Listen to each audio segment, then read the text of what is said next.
Hello friends. Investment in gold आज की date में बहुत सारे लोगों को पीछे जो प्राइस राइज हुए हैं गोल्ड में, उसकी वजह से ये पता है कि gold is an also an asset class.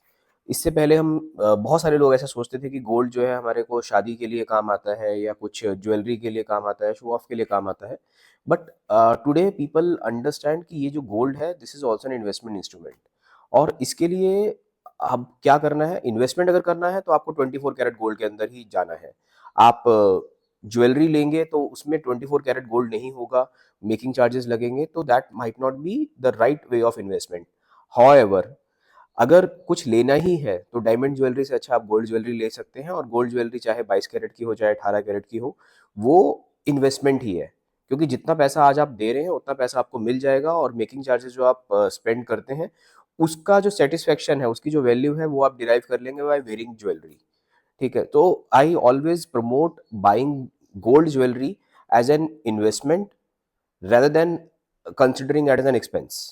So unlike आप कुछ अपने लिए गाड़ी खरीदते हैं which may be considered as an asset। asset में लोग कहते हैं भाई मेरे पास गाड़ी है, मेरे पास फ्लैट है, तो फ्लैट का भी डेप्रिसिएशन हो रहा है। आज की डेट में अगर आप देखेंगे तो a new flat of similar built up area in a same colony is much expensive than an old flat, because people, if you want to use it as a residential perspective, तो people prefer to stay in a new flat, और development हर जगह हो रही है। So coming back to gold, अगर gold आप asset की तरह देखते हैं तो unlike most of the assets it's an appreciating asset. तो गोल्ड में इन्वेस्टमेंट करना इज एन एसेट। अब आप 18 कैरेट ले रहे हैं, 14 कैरेट तो अभी खैर अभी रिसेंटली इंट्रोड्यूस हुआ है because the price hike. But जो भी प्राइस होगा, 14 कैरेट का भी होगा तो वो भी बढ़ेगा, 24 होगा तो वो भी बढ़ेगा।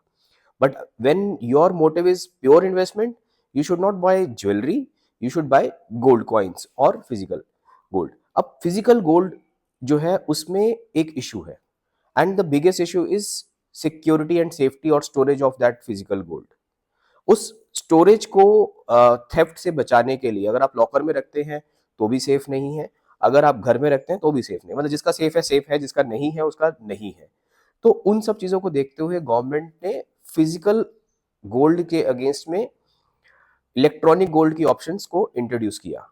अब इलेक्ट्रॉनिक गोल्ड आप कैसे ले सकते हैं? देयर आर सम प्लेटफॉर्म्स जो electronic gold, digital golds offer करते हैं, जिसका आप 10 रुपए, 20 रुपए, 100, 1000 किसी से भी आप ले सकते हैं।